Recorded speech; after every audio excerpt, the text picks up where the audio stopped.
Quel temps fait-il dans la communication publique présidentielle à l'ère du septennat 2025-2032, déjà rendu à son 4e mois d'exercice en ce 23 février 2026?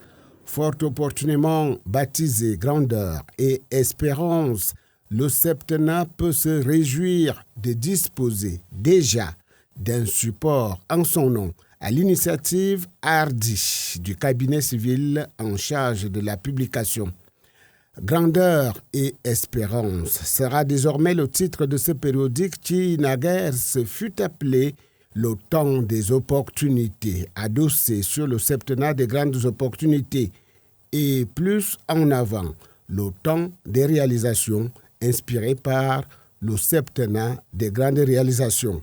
Cette réactivité est à saluer, tant elle met en connexion quasi automatique le discours, l'action, les réalisations du chef de l'État, Paul Biya, pour construire, reconstruire, devrais-je dire, la grandeur effilochée du Cameroun en quête de renouvellement des espérances levées sur le pays avec l'avènement du renouveau national.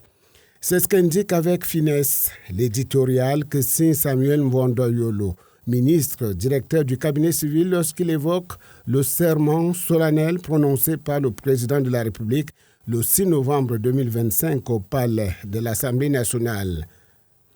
Ainsi donc, les idéaux évoqués dans cet engagement datent bien du 6 novembre 1982. Ils demeurent d'une brûlante actualité, car toujours ancrés dans les valeurs d'unité nationale, de rigueur, de moralisation des comportements, de démocratisation et d'application des principes de l'état de droit.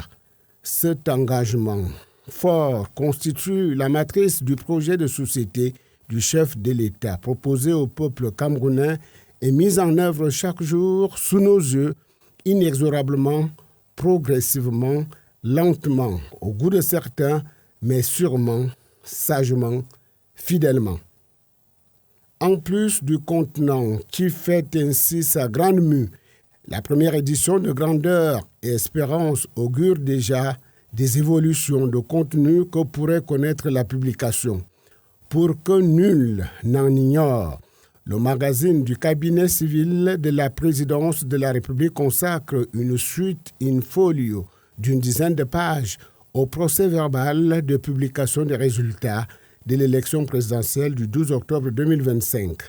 À tête reposée et avec le recul que procure l'événement de référence, chacun peut revisiter en détail le nombre de suffrages valablement exprimés que chaque candidat en lice a pu obtenir du peuple souverain et se faire une opinion personnelle et définitive pour mieux sonder et appréhender la largeur, la longueur, la hauteur, la profondeur, l'épaisseur, le poids de la mystique du pouvoir chez le président Paul Biya.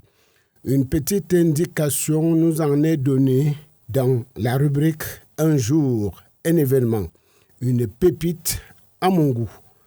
Si la récurrence d'un événement à une date identique est souvent perçue comme un heureux présage, l'éclatante victoire du président Paul Biya à l'élection présidentielle du 12 octobre 2025 est clairement un clin d'œil du destin.